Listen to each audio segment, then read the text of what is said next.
All right, welcome back once again, everybody. I'm Don Seifert. It's the Dr. Tree Fruit and Don podcast. It is Thursday, May 8th. I'm here with Dr. Kari Peter. Say hi, Kari. Hi. Dr. Shan Kumar. Say hi, Sean. Hi everyone. And Dr. Greg Krawcheck. Say hi, Greg. Hello, everyone. And Greg, you have the pleasure of going first today, so I'll let you get rolling. Okay, finally, insects are important. Okay, let's go. Uh, okay, this is a week that theoretically we should not be doing anything to control insects, theoretically at least, because we are done in most areas with the petal fall application, which I hope everyone, did, trying to control plum curculio, oriental fruit moth, aphids if needed, mites if needed. And the next time will be basically the first cover or something that we used to call first cover. And now I rather call it codling moth application.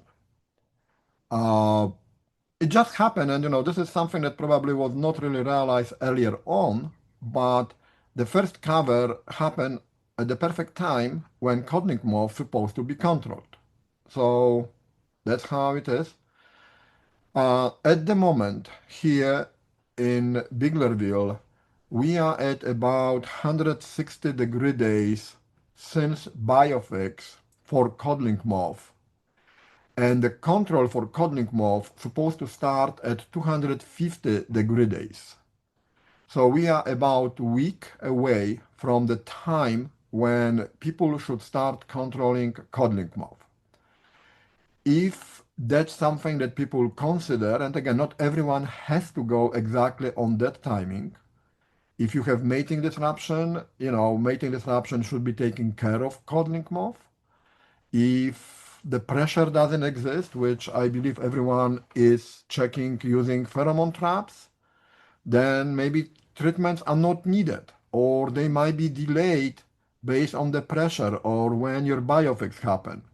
For us here in Biglerville, we had biofix on the April 28th, and we will be 250-degree days sometime mid next week.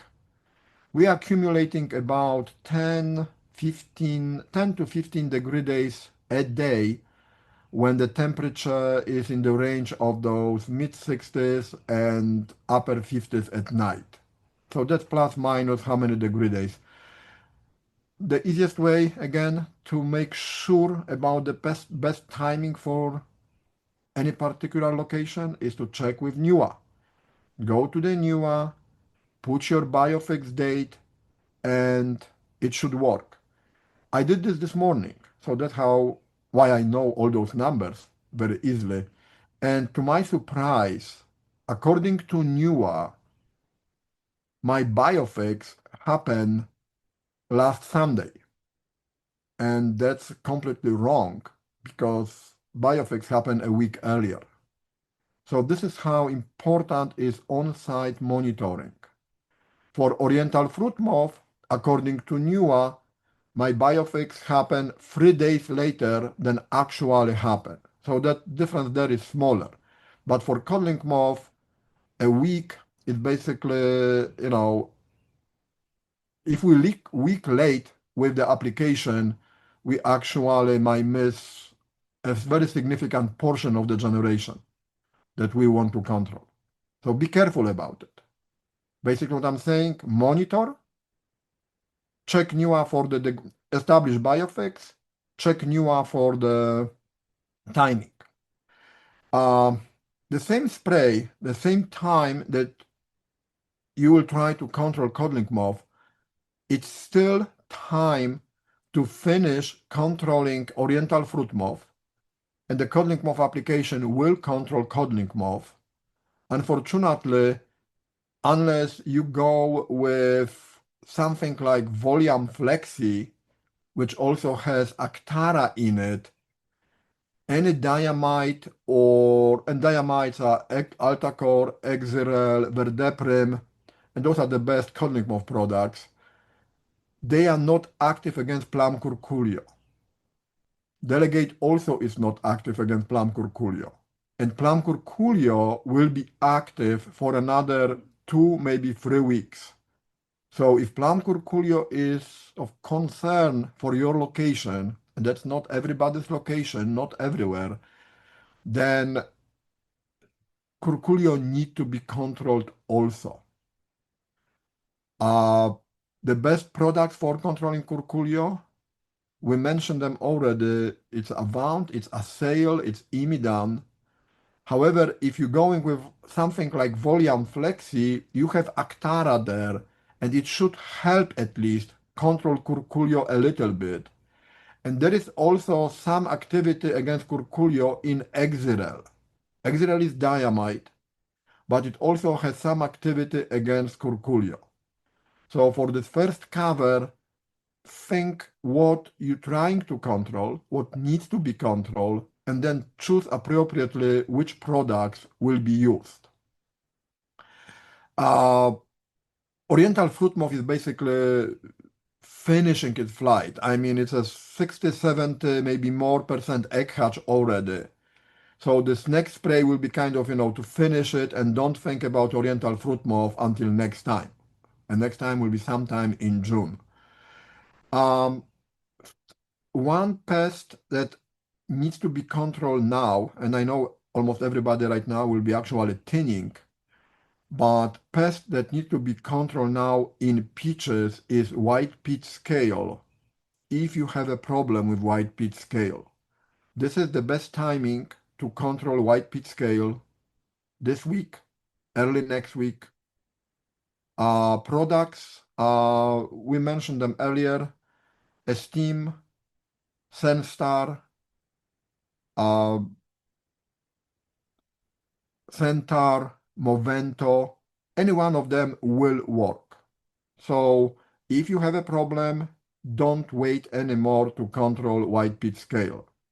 And one new thing that I want to mention, and this is especially for growers in the central part of the state, but also Adams, York County, Bedford County. This is the year for the 14 brood of periodical cicada. And periodical cicada, this brood number 14, brood 14, it is basically the second largest brood that we experience here. I mean, we have the big one, the brood 10, that is coming every 17 years, but the brood 14 is the second largest. So if you have planted orchards in the last 3 years, you really need to take care of those young trees. Cicada doesn't feed on the trees and cause any damage for the feeding. The way the damage cicada does is the female slices the opening in the young branches, and she lay eggs, deposit eggs into those cuts on the branches. When the egg hatch, the larvae drop to the ground, and we don't see them for 17 years. So it's not that we're trying to protect fruit or something like this, but if your trees are young and those cuts are numerous, then actually can make the branches much weaker, and then they might not be able to support the crop that you hope to establish on some of those branches. One thing about cicada is, which is beneficial for us, is that you will hear cicada much sooner than they will start doing then the female will start doing those cuts on the branches. Uh, it takes about 10, 14 days for males to make this noise before they actually can mate and before female start laying eggs. So when you start hearing the noise from cicada, and again, you will not miss it. This is very loud, and those of you who've been here and have any experience with cicada know exactly what I'm talking about. You have up to 10 days to actually try to control them. And again, old trees, yes, they can be there. They must more likely might be there more of them on the older trees than the young ones, but the ones that need to be protected are the young trees. And that's because you're trying to establish the canopy and all those scaffolds going the right places, and so on. So controlling cicada on younger orchards. Think about it, be prepared for it. Usually cicadas start emerging when the soil temperature reach over 60 Fahrenheit. So it might happen pretty soon. I mean, who knows how the weather will be? I mean, probably not tomorrow because we're gonna not reach 60s during the day even, at least that's the forecast. But week, 2 weeks from now, we might start think about it. So again, young trees, you have 10 days after start hearing the noise, and control is easy. Neonicotinoids, or if needed, pyrethroids, they might require multiple applications because they might still keep coming and moving to the orchard. It will last about 4 weeks that they need to be controlled, and then they are done. So that's really all I have for the entomology update. Any question from the group? No, it was pretty straightforward. I appreciate Okay, that, Greg. okay, thank you. Kari, you ready to rock and roll? Yeah, I am ready to rock and roll. And Let's go. so it's been fairly dry up until the last week. And so we've had rain here and there, but everything is going gangbusters right now in the orchard, I believe, pathogen wise. Apple scab, apple blotch, rust.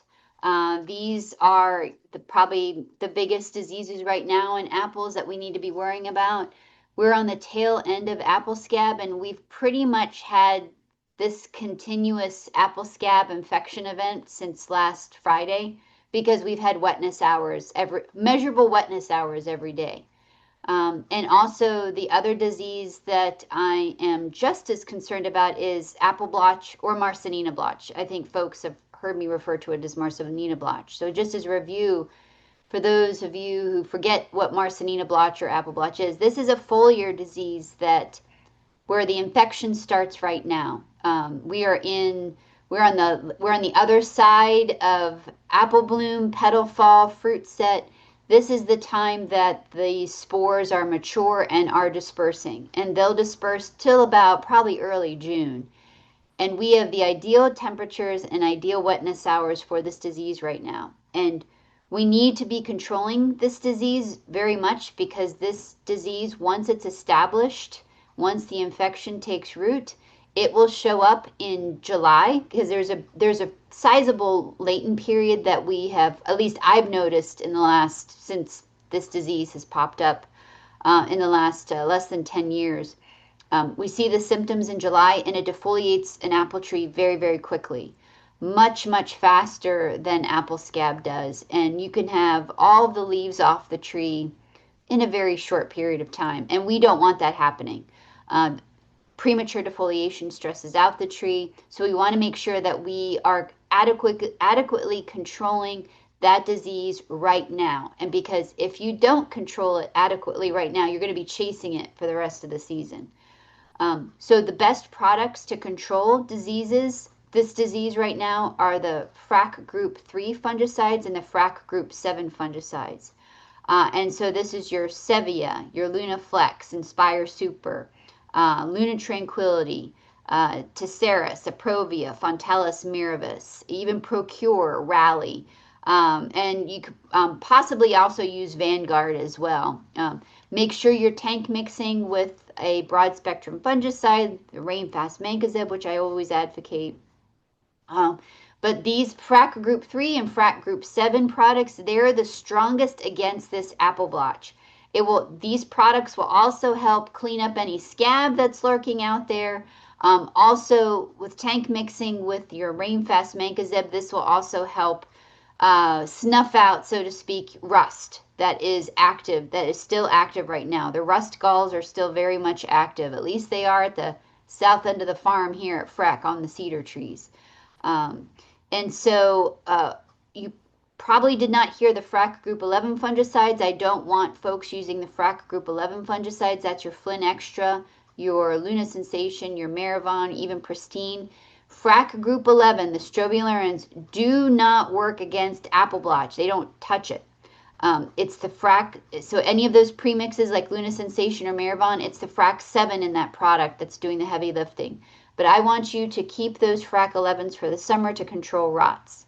This is what should be on your mind this week. We've had a fair bit of rain fall throughout the region. You may have sprayed last Friday or late last week. Well, hopefully you should be going out again because we have another sizable rain event that's coming tomorrow, and that's going to probably bleed into Saturday. And then there's a risk for rain next week as well. So this is a tricky period, especially for that foliar disease. And also the fact that rust is still active right now. So just be mindful of that. Be mindful of how much rain is falling and how old your fungicide sprays. Because remember, the trees are growing, so there's new tissue out there. So you have to be mindful of that. As far as other diseases we need to be thinking about in the stone fruit arena, I want you to be thinking about cherry leaf spot on your tart cherries. This is very good cherry leaf spot weather. I would say that the cherry leaf spot is the apple scab of sour cherries because the overwintering spores are in last year's leaves. It's the same infection conditions, warm, wet conditions, and we've had really great conditions for cherry leaf spot. So whatever controls scab is going to control cherry leaf spot. So as long as cherry is on the label, stone fruit's on the label, you should be good with those products. For the most part, everything has stone fruit and pome fruit on the labels, especially with the fungicides I just mentioned. The other disease that you probably want to be considering is bacterial spot on peach. This is the time you want to be starting your control for bacterial spot on peach. It hasn't been terribly hot, but the fact that it's been persistently wet and we've had very, very mild temperatures during that wetness, you probably want to be thinking about starting. So what would you use right now? So I would avoid coppers just because we have slow drying conditions, but copper is a tool for you to use for back spot. You want to be using copper at a low rate. The rate that you want to use is you want to look at that metallic copper content on the copper product that you're using, and you want to aim for 0.5 ounce to 1 ounce of metallic copper per acre. So as an example of that, I always use Coside because it's very easy. It's an easy one to remember. So Coside has 30% copper content in it, so 0.3 grams or 0.3 pounds of copper per unit of copper, per pound of copper, Coside. And that the math works out to about 1.7 ounces of Coside per acre. That is the 0.5 ounce rate, metallic copper rate. The rate of copper, 1.7 ounces of Coside you would use to achieve the 0.5 ounce per acre of copper. You can double that to 3.4 ounces of Coside. You'll get a little bit better control. You'll get a little more phytotoxicity. Just remember, copper is a general biocide. So it's going to be killing bacteria and fungi, but it's also going to be killing plant cells. And you can make copper, or copper can become more phytotoxic under slow drying conditions, under acidic conditions in spray tanks. So we want to minimize that. And that's because with these particular coppers, they're fixed coppers, their copper ions are bound to particles, and those particles are released when they're wet. So if you have slow drying conditions, those copper particles are constantly wet, and so they're constantly releasing their copper ions. So we want more of a time release idea with those coppers. So you don't want to use it. This is a very wet period, so I'd avoid it. So what else could you use? The antibiotic oxytetracycline is available. This still works pretty well. But you do have a window for it because it does degrade under UV light. And then your biologicals or your plant extracts. That's your serenades, double nickel, regalia. And then I'm also evaluating a bunch of different alternatives this year as well. So hopefully I'll have some more data for you later on. And then the last thing I want to mention, kind of circling back to apples, a little bit. We aren't quite in that time period for control, but I want to put the word out about bitter rot of apple. So in the research that's been conducted in my lab by my former grad student, Philip Martin, now he's Dr. Philip Martin, we have found that a couple things. The spores for bitter rot are around all the time, but they really aren't a problem. The spores aren't a problem until the conditions present themselves. And so what are those conditions? Warm, wet weather. And so, what's the definition of warm in this case? Well, in the upper 70s, low 80s. Right now, it's a little on the cooler side for bitter rot. But if we push into the rest of May, early June, those temperatures might really increase. And if this rain sticks around, which it seems to be in the forecast, at least for the next 10 days, you want to be mindful of these conditions and making sure that your fruit are protected, because last year people were caught off guard. And I think it's because the infection conditions started much earlier in the season than what we're used to. Traditionally, we've had typically cooler Mays, cool Junes, and those really warm weather and the wet weather did not coincide until late June. So our bitter rot control started later. Well, Mother Nature's fickle, and so it seems that last year those warm, wet conditions started earlier, so we needed to have really good bitter rot control starting late May as opposed to late June. So what to use? Just make sure you've got, stretch out mancozeb for as long as you can, then switch to Captan. Captan is still the workhorse at 3 pounds per acre. You can use stronger chemicals, especially early in the season. I would recommend a Provia or a Mega because they have a 30-day PHI. Those are very good products that you could tank mix. Topsin gives a little bit of oomph, but not as much as a Provia and Omega. But again, Captan is your workhorse. So just if you keep regular applications of Captan on, you should be good. However, if we have long rainy stretches, you'd want something added to that Captan. So we will continue talking again about bitter rot, but I just wanted to put it out there now, especially since rain is in the forecast and we've got some pretty decent warm weather coming up possibly next week. So that is it for me. Sounds good. Awesome. And Sean, last but not least.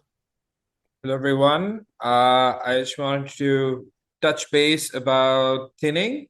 And so in Adams County, for the most part, hopefully you had your first thinning spray sometime last week when we had some really good weather, sometimes in the high 70s, low 80s that we had for a few days last week. And hopefully you got, depending on your location, you got your first spray in last week. And for the rest of the state, this week is our major thinning week based on how things are growing in Berks, in central Adams counties, western Pennsylvania, and all of that. So this week we have less than ideal weather conditions for thinning because the first few days of the week were in the low 60s, where generally we have very little thinning activity with something like a Maxell, which is 6BA product, Maxell, Exilis, anything like Right Way, anything like that.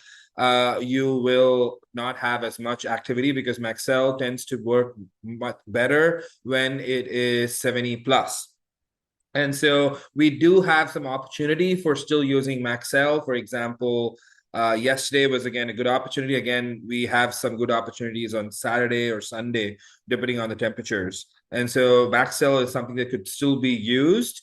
Again, I want to emphasize this. I spoke about this a little bit during the spring orchard meetings around the state, but we have a lot of rain coming in this week, a lot of rain we already had, and some rain predicted for the next few days as well. And so when you're using Carbaryl or 7 as an additional into the mix of thinners, you want to be careful about re-wetting potential from Carbaryl or re-wetting and thinning potential from Carbaryl. And so usually when you're using a quart of Carbaryl or 7 per acre, then usually you do have re-wetting, usually in the next few days from that Carbaryl application. When you use something like half of that rate, a pint instead of a quart, usually you reduce that re-wetting potential significantly. So depending on the crop load that you have, you can kind of decide whether you want to use a pint if you don't want to get re-wetting thinning, or you can use a quart if that re-wetting thinning is what you need, if you have a medium to heavy crop. And so that's just something to keep in mind as well. And then this week, NAA is your workhorse thinner.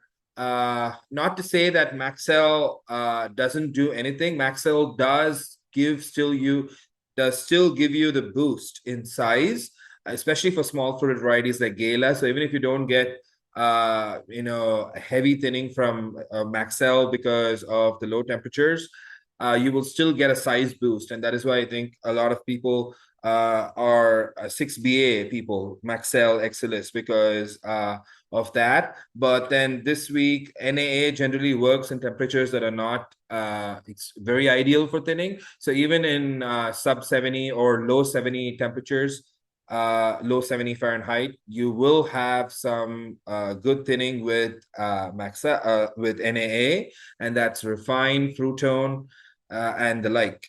And so you can use that with carbo. If you are looking for heavy thinning, again, you could mix that with oil as well.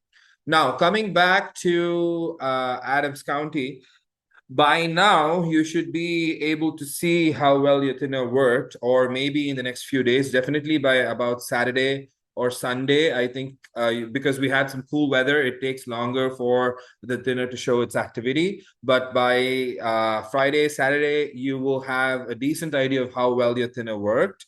And so by that time, I assume that a lot of your fruits in Adams County are past the 15 millimeter range. And so that's when you got to think about how you can do your second spray of thinning if necessary for your heavy blocks. With usually you could use that NAA plus carbyl plus oil, plus NAA plus carbyl, or Maxell plus carbyl plus oil. I usually refrain from using oil with NAA just to be on the safer side. But the other product that is labeled for thinning at that late stage and is somewhat effective is ACC, which is a seed. A seed does thin quite well in the 15 to 20 millimeter range. However, it is still somewhat of a mild thinner then. So it is suggested that you mix a seed with something like Maxell. The similar rate of Maxell with a seed you can use 300 to 400 ppm. A seed with Maxell and oil as a good combination for giving thinning between the 15 to 20 millimeters range. And similarly, you could still do Maxell plus carbyl plus oil, or NAA plus carbyl as well. And you can use slightly higher rates to get the thinning. And if you're past 20 millimeters, which I assume that you will be in a few days for Honeycrisp, which was already 15 millimeters on Monday in Adams County, or Central Adams County. So at that time, for not specifically for Honeycrisp, but for other varieties like Fuji and Gala, Ethereal is also a choice that you could use, Ethereal plus oil. You just have to be careful that you don't spray that on an 85 plus day, because you can strip your trees of all fruit. And so that's just something to keep in mind. But they work well in the mid to upper 70s, and it seems like we're getting some warmer weather next week. So hopefully, if you need to put on another spray of thinners, please do that as soon as you can, Sunday, Monday, Tuesday, or Saturday, Sunday, Monday, Tuesday, depending on the weather.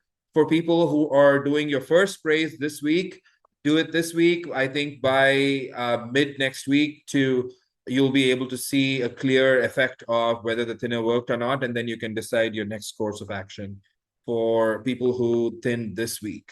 But if your temperatures are low 70s to high 60s and things like that, I would suggest NAA as a thinner. That would work better in those temperatures than 6BA. But again, 6BA will give you that boost if you want to use it for small fruited varieties like Gala. You do run the risk of increasing pygmies when using NAA in some varieties.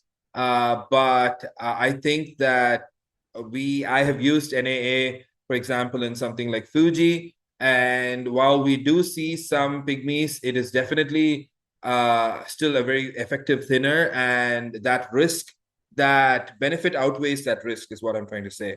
For as far as using NAA in Fuji, that's a question that I got during the spring meeting this week.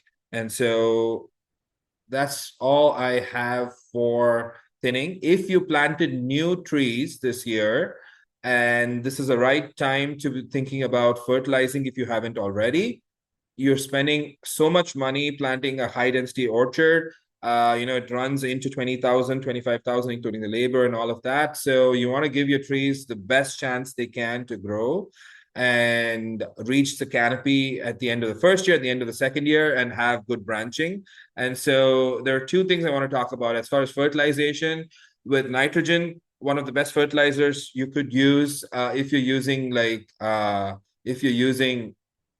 non-fertigation, like just using regular fertilization. Calcium nitrate is something that you could apply 2 to 4 ounces of for every tree. And it can be something that you can do now and again in June to give that boost in growth so that the trees reach the top wire as soon as we can. It is slightly more expensive than other nitrogen fertilizers, but considering the amount that you're spending on a high density block I think that's a small cost if you're able to get that canopy to grow and become that full size tree by end of year 2, so that you can start cropping it decently heavily from year 3. And so that's just something to keep in mind. The other thing is, if you have gotten whips or very small trees and not well-feathered trees, depending on what trees you have planted, you might want to look at how the tree grows. And if it's not branching or if it doesn't have branches, then there are some things that you should be doing to encourage branching so that you have a well-feathered canopy. And one of the things you could do is sort of notch your trees. That is somewhat time consuming. So you can do that for a small acreage. For larger acreages, you want to think about doing a high rate of 6BA Maxell, which is labeled for branching applications. So a rate of 500 ppm and per acre, and that sprays can be targeted to the areas where you want to see branching. So you can use that high rate of 6BA Maxell on not in an air blast fashion, but in a somewhat lower water volume, and you can target that areas that require branching. And so those are ways to improve branching. And although these might be time consuming, they really do pay for their efforts, because if you have a well-feathered, good canopy by the end of year 2, you can really start cropping them from year 3 and almost treat them like a mature tree from year 3, year 4 onwards. And so those are just two things that came to mind, and about ensuring that you have a well-feathered branching tree, as well as giving it that extra oomph in the beginning so that they are able to grow quickly to the top wire. That's all I have for today. Thanks, Don and Kari. Yeah, awesome. Sounds good. Thanks everybody for jumping on here today. I think we've got at least one more spring meeting. Is tonight the last one? No, we've got 2 next week. Oh no. Okay. Yeah, so tonight we are at Harner Orchards in State College, 6 to 8. And then next week we are in Bulger, Pennsylvania, and at Rivendell Farms, I think it is, on Wednesday, again at 6 p.m. And then we are in Erie at Birch Farms Market, and that's a morning meeting. That's at 10 to 12. And then the other thing I want to mention is that we at the Penn State Freck in Biglerville, we are having a grower field day on June 25th, and the website is live. Hopefully, people are getting emails about it. I am not, but that's okay. I think we got it rectified, I did. maybe. Did So, you? Okay, good, yeah. good. And we Yeah. have some registrants so far, so that's good. But Don, if you could put that link in the Episode blurb description. Yep, sure can. for it, and I'll be mentioning it probably at every single podcast from here on out, just gently reminding people who are local and within driving distance of Freckwood would be great. There will be pesticide credits both for Pennsylvania and Maryland being awarded, eight credits, 8 category credits for each. And so, yes, so we're excited. We have a good program. Hopefully, it won't be the hottest day of June and there'll be good weather, but it will occur rain or shine. It's nice of you to put the jinx on it like that. So, Yeah, yeah, well, so that's sort of been my year. yeah. So, all right, cool. Uh, Again, thanks everybody for jumping on here this morning. I will get this edited so folks can listen to this and do all the very, very important things that are right on top of each other. It's a busy Uh, time. yeah, yeah, Lots of irons in the fire, lots of plates spinning. yeah. See if we can do So, that. thanks everybody for jumping on. Right. And say goodbye, everybody. All right. Thanks a lot. Good luck. Goodbye, everyone. Thank you. Bye.